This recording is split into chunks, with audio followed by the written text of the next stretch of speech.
بسم اللہ الرحمن الرحیم الحمد للہ رب العالمین والعاقبۃ للمتقین والصلاة والسلام علی سید الانبیاء والمرسلین۔ آسان فقہ برائے خواتین کورس کے سلسلے میں آج سبق نمبر 24 کے ساتھ آپ کی خدمت میں حاضر ہیں۔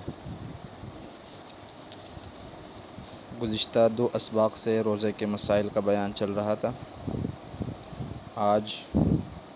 اسی سلسلے کو مزید آگے بڑھاتے ہوئے روزے کے مزید مسائل بیان کیے جائیں گے۔ آج کے سبق میں روزے سے متعلق جن مسائل کا بیان ہوگا یہ وہ چیزیں ہیں جن سے روزہ مکروہ یا فاسد ہو جاتا ہے، اور اسی طرح ان چیزوں کا بھی بیان ہوگا جن سے روزے پر کوئی اثر نہیں پڑتا۔ دونوں چیزیں سامنے آ جائے گی کہ روزے کے حالت میں کون سا کام کرنا ٹھیک ہے اور کون سا کام کرنا روزے کو مکروہ یا فاسد کر دیتا ہے۔ چنانچہ پہلے ان چیزوں کو بیان کریں گے جن سے روزے پر کوئی فرق نہیں پڑتا اور روزہ نہیں ٹوٹتا، نہ مکروہ ہو جاتا ہے۔ اس حوالے سے پہلا مسئلہ یہ ہے کہ اگر کوئی روزے دار روزے کے دوران بھولے سے کچھ کھا لے یا پی لے تو اس سے اس کا روزہ نہیں ٹوٹتا، یہاں تک کہ اگر بھول کر پیٹ بھر کر کھا لیا تب بھی روزہ نہیں ٹوٹا۔ اسی طرح روزے کے حالت میں دن کے وقت بھی سرما لگانا، سر یا داڑھی کے بالوں میں تیل لگانا، خوشبو سونگھنا، اس سے روزے پر کوئی فرق نہیں پڑتا، چاہے روزے کے حالت میں یہ کام کسی بھی وقت کیے جائیں۔ روزے کے حالت میں حلق کے اندر مکھی چلی گئی یا بغیر اختیار کی دھواں گلے میں چلا گیا یا گرد و غبار چلا گیا تو اس سے روزہ نہیں ٹوٹتا۔ اسی طرح روزے کے حالت میں عطر، کیوڑا، عرق گلاب، پھول، ان چیزوں کے سونگھنے سے بھی روزہ نہیں ٹوٹتا۔ اپنے ہی تھوک کو نگلنے سے روزے پر کوئی اثر نہیں پڑتا۔ اسی طرح اگر کسی شخص نے سحری سے پہلے یا سحری کے دوران پان کھا لیا اور پان کھانے کے بعد خوب کلی کر لی، غرغرہ کر کے منہ بھی صاف کر لیا، لیکن پان کی سرخی ختم نہیں ہوئی تو اس میں کوئی حرج نہیں ہے، روزے پر کوئی فرق نہیں پڑے گا۔ اسی طرح روزے کے حالت میں مسواک سے دانت صاف کرنا درست ہے، اگرچہ یہ مسواک ظہر کے بعد ہو یا ظہر سے پہلے ہو، چاہے مسواک سوکھی ہوئی ہو یا تازی ہو۔ اسی طرح مسواک اگر نیم کے درخت کا ہے اور مسواک کرنے سے اس کا کڑواپن منہ میں معلوم بھی ہوتا ہو تب بھی کوئی فرق نہیں پڑے گا۔ روزے کے حالت میں روزے دار کو قے ہو جائے، الٹی ہو جائے تو روزے پر کوئی فرق نہیں پڑتا، چاہے وہ تھوڑی سی ہو یا زیادہ ہو، لیکن شرط یہ ہے کہ اپنے اختیار سے نہ ہو۔ البتہ اگر قے اپنے اختیار سے منہ بھر کر ہو تو ایسی صورت میں روزہ ٹوٹ جاتا ہے۔ اسی طرح تھوڑی سی قے آئی اور پھر خود ہی واپس حلق میں چلی گئی تو اس سے روزہ نہیں ٹوٹا، البتہ اگر جان بوجھ کے ایسا کرے گا تو روزہ ٹوٹ جائے گا۔ روزے دار دن کے وقت سو گیا اور ایسا خواب دیکھ لیا جس سے غسل کی ضرورت پڑ جاتی ہو تو اس سے روزہ نہیں ٹوٹتا۔ اسی طرح مرد و عورت کا روزے کے حالت میں ایک ساتھ لیٹنا یہ سب درست ہے، لیکن اگر میاں بیوی میں سے کسی کو یہ شبہ ہو کہ ایک ساتھ لیٹنے سے ہم بستری میں مبتلا ہونے کا اندیشہ ہے تو پھر ایسا کرنا مکروہ ہے۔ اسی طرح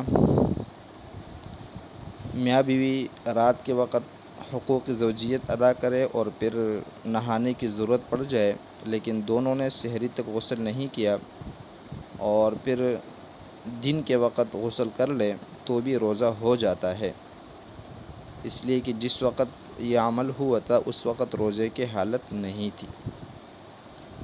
اب آگے ان چیزوں کو بیان کریں گے جن سے روزہ مکروہ ہو جاتا ہے۔ ان میں سے پہلا مسئلہ یہ ہے کہ اگر روزے دار نے زبان سے کوئی چیز چکھ کر پھر تھوک دی تو روزہ تو نہیں ٹوٹا، لیکن بلا ضرورت اور بغیر عذر کے ایسا کرنا مکروہ ہے۔ اب عذر سے کیا مراد ہے؟ تو اس سے مراد یہ ہے کہ اگر کسی خاتون کا شوہر بد مزاج ہو، سخت مزاج ہو، اور خاتون کو یہ ڈر ہو کہ اگر سالن میں نمک، مرچی، پانی وغیرہ درست نہ ہوا تو وہ ناراض ہو جائے گا، برا بلا بھی کہے گا، سختی بھی کرے گا، تو اس کے لیے کھانے کو چکھنا یہ مکروہ نہیں ہے۔ اسی طرح چھوٹے بچوں کو کوئی چیز چبا کر اپنے منہ سے چبا کر کھلانا مکروہ ہے، البتہ اگر اس کی واقعی ضرورت ہے، کوئی اور موجود نہیں ہے جس کے لیے چبانا جائز ہو، تو پھر یہ مکروہ نہیں ہے۔ اسی طرح روزے کی حالت میں منجن سے یا ٹوتھ پیسٹ سے اپنے دانت صاف کرنا مکروہ ہے، کیونکہ ایسی صورت کے اندر حلق کے اندر کچھ نہ کچھ ذرات جانے کا خطرہ ہوتا ہے، اور اگر اس میں سے کچھ حلق کے اندر چلا جاتا ہے تو روزہ ٹوٹ جاتا ہے۔ اسی احتیاط کی وجہ سے علماء نے اس عمل کو مکروہ قرار دیا ہے۔ اب روزہ جب انسان رکھتا ہے تو بعض اوقات ایسا ہوتا ہے کہ کوئی ایسا عمل ہو جاتا ہے کہ اس کی وجہ سے روزہ ٹوٹ جاتا ہے۔ پھر روزہ ٹوٹنے کے بعد کبھی ایسا ہوتا ہے کہ یا تو صرف قضا واجب ہو جاتی ہے یا ساتھ میں کفارہ بھی واجب ہوتا ہے۔ تو ہر صورت کے اندر کفارہ واجب نہیں ہوتا، بعض صورتیں ایسی ہوتی ہیں جہاں صرف قضا واجب ہو اور کفارہ واجب نہ ہو، اور بعض صورتیں ایسی ہوتی ہیں جہاں پر قضا اور کفارہ دونوں واجب ہو جاتا ہے،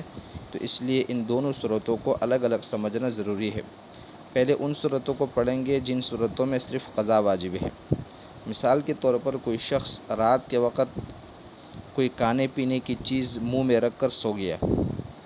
اور صبح سحری کے لیے آنکھ نہیں کھلی، بلکہ اس وقت آنکھ کھلی جب روزہ شروع ہو چکا تھا،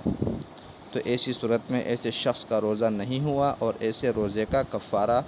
واجب نہیں ہے، لیکن قضا اس کے واجب ہے۔ اسی طرح کلی کرتے وقت حلق میں پانی چلا گیا اور روزہ یاد بھی تھا تو روزہ ٹوٹ گیا، اس کے قضا واجب ہے، کفارہ واجب نہیں ہے۔ کسی نے کنکری یا لوہے کا ٹکڑا یا کوئی اور ایسی چیز نگل لی جس کو خوراک یا دوا کے طور پر استعمال نہیں کیا جاتا، تو اس کا روزہ ٹوٹ گیا، قضا واجب ہے، لیکن اس پر کفارہ واجب نہیں ہے۔ اسی طرح کسی کے روزے دار کے شخص کے منہ سے خون نکلا اور اس کو تھوک کے ساتھ اس نے نگل لیا تو یہ روزہ ٹوٹ گیا، البتہ اگر خون تھوک سے کم ہو اور خون کا مزہ اور جو اس کا ذائقہ ہے وہ حلق میں معلوم نہ ہو تو ایسی صورت میں روزہ نہیں ٹوٹتا۔ اسی طرح کسی شخص نے بھولے سے کچھ کھا لیا، پی لیا، حالانکہ بھولے سے کیا تھا، روزہ نہیں ٹوٹا تھا، لیکن یہ شخص یہ سمجھا کہ میرا روزہ ٹوٹ گیا ہے، اسی وجہ سے اب پورا دن قصداً کھاتا رہا، پیتا رہا، تو اب اس شخص کا روزہ ٹوٹ جائے گا، صرف قضا واجب ہے، کفارہ واجب نہیں ہے۔ اسی طرح کسی شخص کو روزے کی حالت میں قے ہو گئی اور وہ یہ سمجھا کہ میرا روزہ ٹوٹ گیا اور اسی گمان پر دن بھر کھاتا پیتا رہا جان بوجھ کر، تو ایسی صورت میں روزہ نہیں ہوا، قضا واجب ہے، کفارہ واجب نہیں ہے۔ اسی طرح کسی شخص نے رمضان میں روزے کی نیت ہی نہیں کی تھی، اس لیے کھاتا پیتا رہا، تو ایسے شخص پر صرف قضا ہے، کفارہ واجب نہیں ہے۔ اسی طرح کسی ضرورت کی وجہ سے عورت نے جو ہے وہ کھانے پینے کی چیزوں کو چھک لیا، اور جیسا کہا تھا کہ یہ تو صرف مجبوری کے حالت میں، عذر کے حالت میں ہوتا ہے، اور چکنے کی صورت میں اس کا خیال لیتا ہے کہ شاید میرا روزہ ٹوٹ گیا ہے، اس لیے دن بھر کھانا پینا کرتی رہی، تو ایسی صورت کے اندر اس کا روزہ ٹوٹ جاتا ہے، اور پھر ایسی صورت کے اندر قضا واجب ہے، کفارہ واجب نہیں ہے۔ تو یہ چند صورتیں ہیں جن کے اندر قضا واجب ہو جاتا ہے، کفارہ واجب نہیں ہوتا۔ آگے ہم پھر وہ مسائل پڑھیں گے انشاءاللہ اگلے سبق میں جن میں قضا اور کفارہ دونوں واجب ہو جاتے ہیں۔